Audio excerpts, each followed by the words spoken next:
ये जो कंपनी है उसने 3 इयर्स में 819% का रिटर्न, 2 इयर्स में 501% का रिटर्न बना कर दिया अपने शेयर होल्डर्स को। बट क्या वजह रही है कि आपके एक साल के जो नंबर्स है या परसेंटेज हैं आपको इतने कम नज़र आ रहे हैं in comparison to 2 years and 3 years? क्योंकि सिर्फ 26% का रिटर्न ये हम लोगों को डाइजेस्ट नहीं हो रहा है, क्योंकि जिस तरीके से कंपनी ने 2 साल और 3 साल में रिटर्न प्रोवाइड कर रहे थे तो उसके आसपास भी कहीं भी नहीं है। तो बने रहिए वीडियो में आखिरी तक, क्योंकि जानेंगे इसके पीछे की जो भी वजह है। साथ ही ये जो कंपनी है जिसके बारे में आज हम लोग डिस्कस करेंगे, ये आप सभी की वॉच लिस्ट में ज़रूर होगी, क्योंकि ये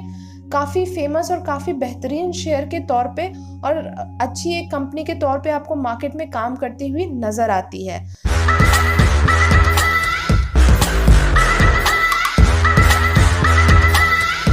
तो बात करेंगे आज की वीडियो में डिक्सॉन टेक्नोलॉजीज इंडिया लिमिटेड के बारे में, जो कि आपके इलेक्ट्रॉनिक मैन्युफैक्चरिंग सर्विसेज कंपनी है, that means EMS services company है। और यहाँ से आप अगर देखते हैं तो ये कंपनी इस्टेब्लिश की गई थी 1993 में, और इन्होंने सबसे फर्स्ट कलर टेलीविज़न बनाया था 1994 में। उसके बाद इन्होंने धीरे धीरे अपने जो ऑपरेशंस है, जो बिजनेस सेगमेंट है, उसको धीरे धीरे इन्होंने एक्सपैंड करना स्टार्ट किया, और आपके इलेक्ट्रॉनिक्स में इन्होंने बहुत सारे आपके सब सेगमेंट आपके इंट्रोड्यूस किए हैं। नेक्स्ट यहाँ देखिए, जिस तरीके से ये आपके होम ग्रोन मैन्युफैक्चरिंग कंपनी के तौर पे काम कर रही है, वहीं आप देखेंगे ये कंपनी आपके प्रोवाइड करती है वेरियस डिज़ाइंस, और साथ ही साथ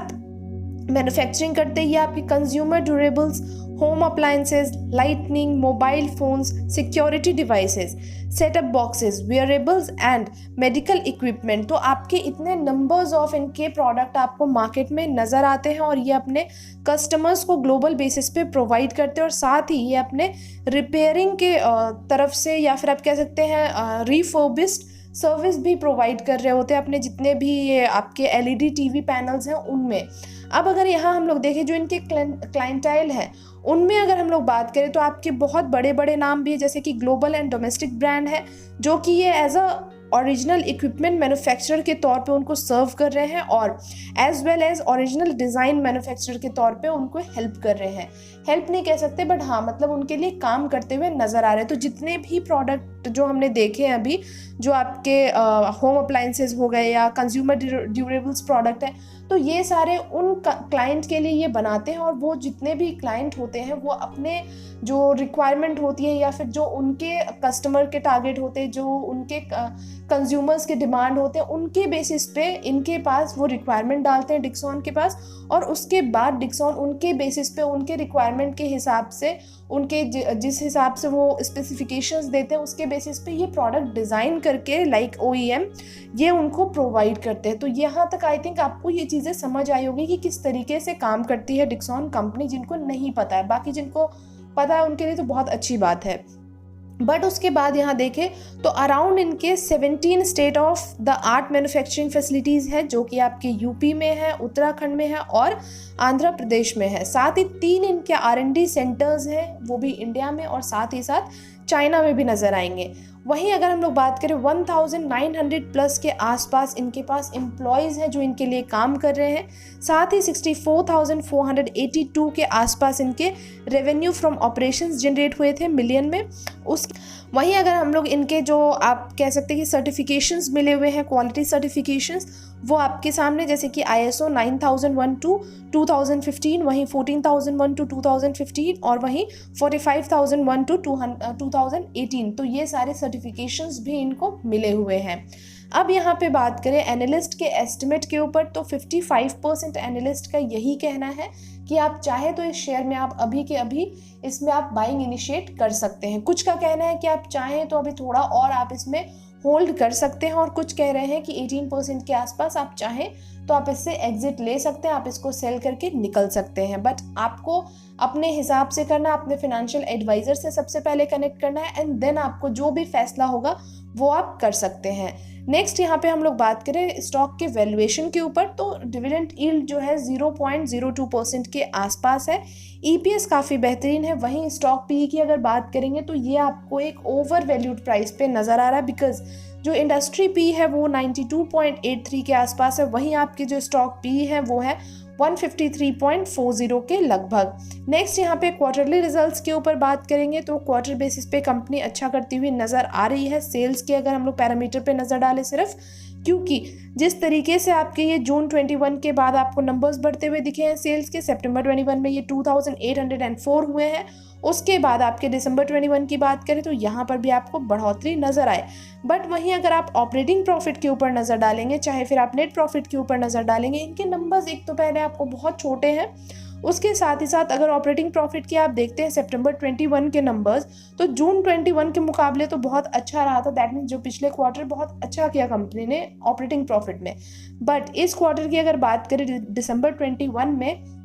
तो यहाँ आपको 110 से ये 103 करोड़ के आसपास पहुंच गए इनके ऑपरेटिंग प्रॉफिट। नेट प्रॉफिट की बात करें तो नेट प्रॉफिट में भी आपको ऐसे ही नंबर्स नज़र आ रहे, बहुत छोटे नंबर्स हैं in comparison to sales, but उसके बावजूद भी आपको सितंबर 21 में ये ज़्यादा बेहतर करते हुए नज़र आए थे। और इस क्वार्टर में अगर देखेंगे आप तो 46 करोड़ के आसपास ही इनका जो नेट प्रॉफिट है वो निकल के आया है।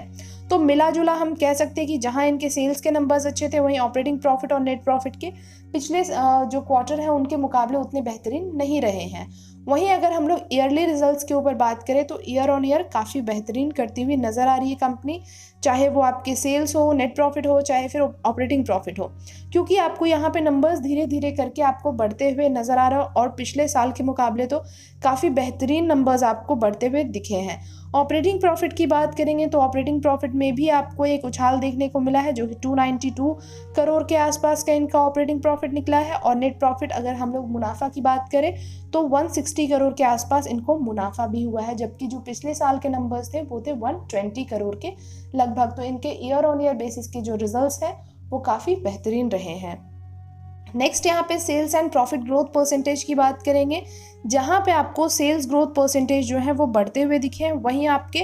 प्रॉफिट ग्रोथ परसेंटेज जो है वो थोड़े से आपको डिक्लाइन में नज़र आ रहे हैं पिछले 5 और पिछले 3 साल के मुकाबले। बहुत आप कह सकते हैं कि मेजर नंबर्स में तो गिरावट नहीं है, बट हाँ मिनिमम आपको 2% के आसपास यहाँ गिरावट नज़र आएंगे। साथ ही अगर हम लोग ROE एंड ROCE परसेंटेज के ऊपर बात करें तो दोनों ही आपको बढ़ते हुए नज़र आए हैं और इनके काफ़ी अच्छे नज़र आ रहे हैं जो नंबर्स आपके सामने हैं, चाहे वो पिछले 5 साल के नंबर्स की बात करें या फिर अभी की बात करें या फिर अगर हम लोग 3 साल की बात करें, तो हर जगह पे आपको जो नंबर्स हैं वो आपके अच्छे ही देखने को मिले। थोड़े बहुत फ्लक्चुएशंस तो बेशक हैं, बट फिर भी आपको अच्छे हैं। उसके साथ बात करेंगे डेट, तो कंपनी के ऊपर आपको डेट भी नज़र आ रहे हैं और उसके कंपैरिजन अगर कैश फ्लो की बात करें तो कंपनी के पास उतने बड़े नंबर्स में कैश फ्लो नहीं है। कहीं आपको नज़र आ रहे होंगे कि 40 करोड़ के आसपास, 40 to 41 करोड़ के आसपास इनके पास कैश फ्लो अवेलेबल है, बट जो डेट है वो बड़े अमाउंट में, विच इज़ 130.56 करोड़ के लगभग। साथ ही साथ शेयर होल्डिंग पैटर्न्स पे बात करेंगे तो यहाँ पर मोस्ट ऑफ द होल्डिंग्स आपको पब्लिक के पास नज़र आ रहे हैं, उसके बाद प्रमोटर्स, देन आपके FIIs के पास 17% और जो DIIs हैं उनके पास ओनली 8%। तो आपके इस तरीके से जो आपने देखे हैं शेयर होल्डिंग पैटर्न्स वो ये रहे। वहीं अगर प्रमोटर्स प्लेजिंग की बात करेंगे तो किसी तरह की कोई प्लेजिंग नहीं रही है प्रमोटर्स के ऊपर, ना इस क्वार्टर ना तो पिछले 2-3 क्वार्टर में भी इनके ऊपर कोई किसी तरह की प्लेजिंग नहीं थी। अब बात करेंगे जो DIIs हैं आपके 8% के आसपास, उनमें कौन कौन से म्यूचुअल फंड इंक्लूडेड है जो आपको यहाँ पे इन्वेस्टमेंट करते हुए नजर आ रहे हैं। बाकी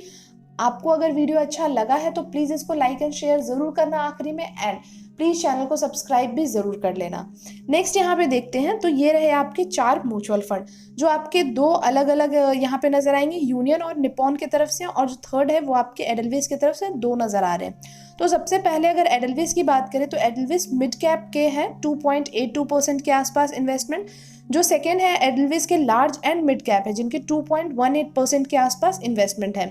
थर्ड की अगर बात करें तो union small cap fund direct growth है 2.79% के इन्वेस्टमेंट के साथ, और जो लास्ट है आपके Nippon India value fund direct growth जिनके 2.63% के आसपास इन्वेस्टमेंट नज़र आ रहे हैं। तो ये आपके चारों ही काफ़ी बेहतरीन म्यूचुअल फंड में से एक है। उसके बाद बात करते हैं यहाँ पर हम लोग इसके चार्ट के ऊपर। चार्ट पे आपको काफ़ी बेहतरीन सिनेरियो नज़र आ रहा होगा, क्योंकि जिस तरीके से ये आपको 1000 के प्राइस से सीधा सीधा आप कह सकते हैं कि 6000 की प्राइस पे आपको जाता हुआ नज़र आया है बहुत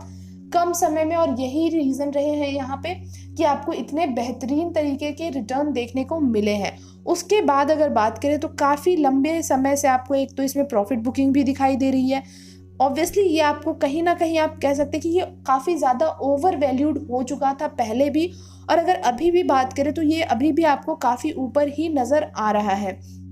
जिसके वजह से भी आपको जो रिटर्न जिस तरीके से इसमें प्रॉफिट बुकिंग भी आपको दिखाई दे रही थी, क्योंकि जब आपके कोई भी शेयर ओवर वैल्यूड होने लग जाता है तो कहीं ना कहीं आपको एक प्राइस करेक्शन या फिर टाइम करेक्शन कुछ तो चाहिए होता है, तो जिसके वजह से आपको इसमें प्रॉफिट बुकिंग काफ़ी लंबे समय से भी दिखाई दे रही थी। अब अगर उसके बाद की बात करें तो यहाँ पर आपको अपने 10, 20 एंड 50 वीक EMA के आसपास आपको सपोर्ट लेता हुआ नज़र आ रहा है। ये 4431 के प्राइस पे अभी फ़िलहाल आपको ट्रेड करता हुआ नज़र आ रहा है, बट यही अभी ख़त्म नहीं होता, आपको काफ़ी लंबे समय से ये आप देखेंगे कुछ हफ्तों से आपको इसमें कंसोलिडेशन टाइप की चीज़ें भी नज़र आ रही है, जहाँ पे आपको 4000 की प्राइस से लेके ये 4400 के आसपास आपको टहलता हुआ नज़र आया है।